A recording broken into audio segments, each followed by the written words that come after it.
Monsieur l'ambassadeur, quelles sont les relations de l'ambassade des États-Unis avec les chefs de gang?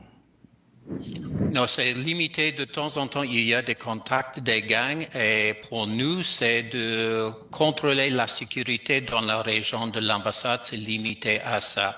Mais ils sont des criminels. Nous n'avons pas entré d'avoir des bonnes relations.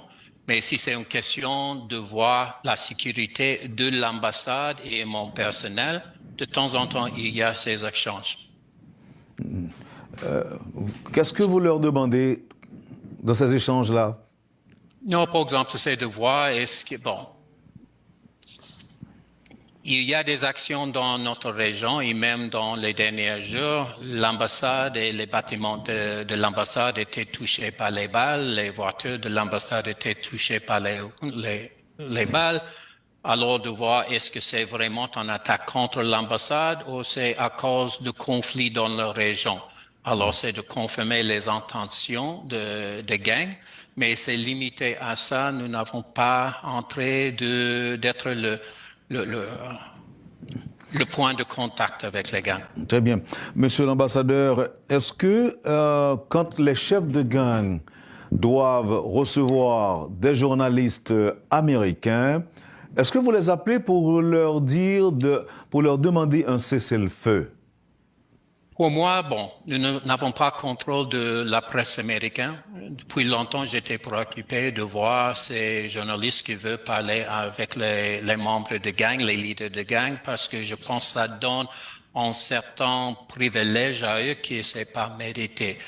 Mais en même temps, nous ne pouvons pas le contrôler. J'ai vu avec ce gouvernement, avec les leaders de police nationale, si on fait la comparaison avec l'ancien gouvernement, il y a beaucoup plus de contact avec le public. Quand j'étais ici, quand je suis arrivé en mars, j'ai vu il y avait ces entrevues avec les leaders des gangs, mais en effet, les leaders du gouvernement n'étaient pas disponibles pour les journalistes, que c'est pas le cas maintenant. Alors pour moi, il y a un certain risque de privilégier de donner en plateforme aux leaders des gangs, mais nous n'avons pas le contrôle de nos journalistes. Qu'est-ce qui change, monsieur l'ambassadeur, dans les relations entre les États-Unis et Haïti aujourd'hui dans la lutte contre les gangs armés? Qu'est-ce qui change? Quelle évolution peut-on observer? Bon, nous sommes engagés au niveau du conseil présidentiel. Je m'excuse, vous êtes toujours à parler? Oui, mais allez-y. Non, non, je vous écoute. OK, non. Il y a un certain délai de vidéo ici. Non, alors bien sûr, nos activités sont directement liées avec la sécurité, soit dans les contacts avec le conseil présidentiel, soit avec le gouvernement. Nous sommes engagés toujours en termes de nos efforts de renforcer la capacité de MSS, aussi de renforcer la capacité de police nationale. Depuis mon arrivée, il y avait des dizaines de véhicules qui étaient donnés à la police nationale. Nous avons aidé avec les munitions pour eux, avec leur formation. Nous sommes toujours en contact de voir quels sont les gaps de capacité et comment nous pouvons aider. Avec le MSS, je pense que ce qui s'est passé à New York avec les réunions de l'ONU et le rôle que à l'époque, président Leblanc, en nom de CPT, a fait l'entrée du gouvernement haïtien d'augmenter la capacité d'opération. Parce qu'ils ont vu, il fait longtemps pour renforcer la capacité. Maintenant, il y a des véhicules de MSS, c'est une opération internationale maintenant. Et il y a des efforts de même renforcer ces capacités. Mais au long terme, quand nous avons vu la réaction des gangs de continuer avec le conflit vers le sud, vers l'est, vers le nord du pays, à Artibonite, ça c'est hors du plan original, de concept original. Et alors, le transfert vers une opération de paix, comme le président Leblanc a dit, et quand c'est constant, avec notre entretien avec le président Voltaire pendant la visite la semaine dernière. Il voit la nécessité d'augmenter la capacité, être plus sûr en termes de financement des équipements et des effectifs pour assurer qu'il y aura la capacité de moyen terme de faire face à ces gangs.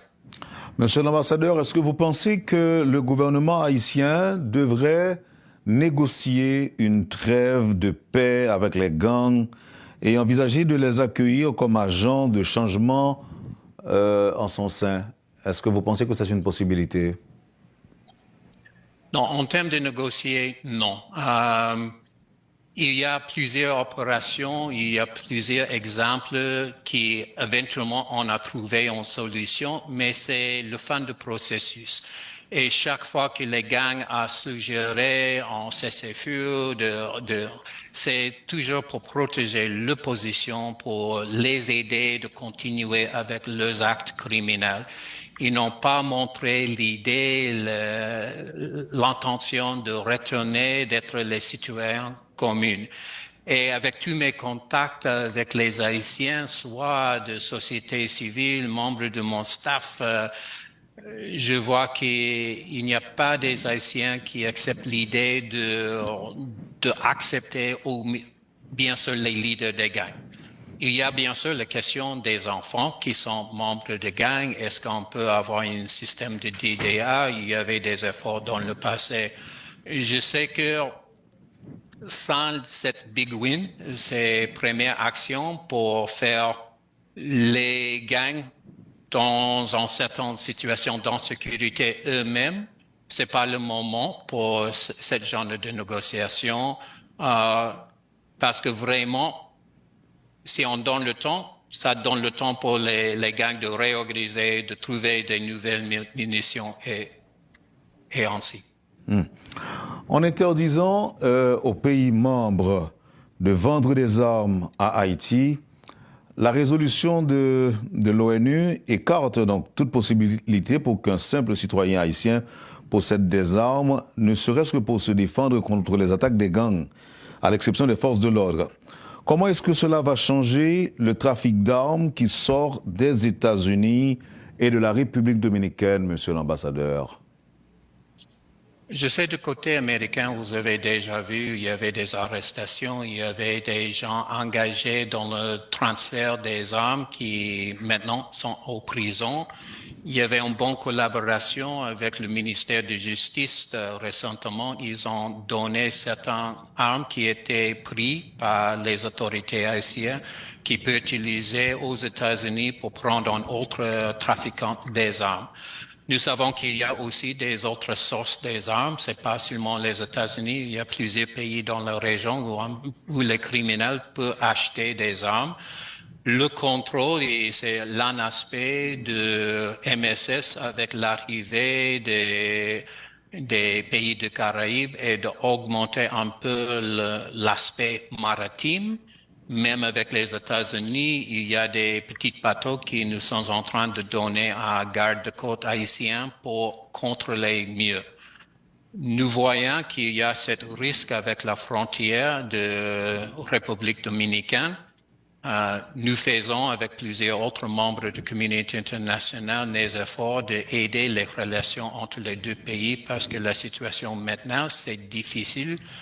Parce que nous voyons, particulièrement si on parle de 400 Mawozo, ils ont un certain contrôle de frontières et il y a des armes qui arrivent, il y avait les assurances des autorités dominicaines de contrôler mieux leur côté et c'est un aspect de développement éventuel de MSS et la capacité nationale. L'ambassade américaine a sorti un communiqué pour inviter les gens à ne pas utiliser la rue Romain et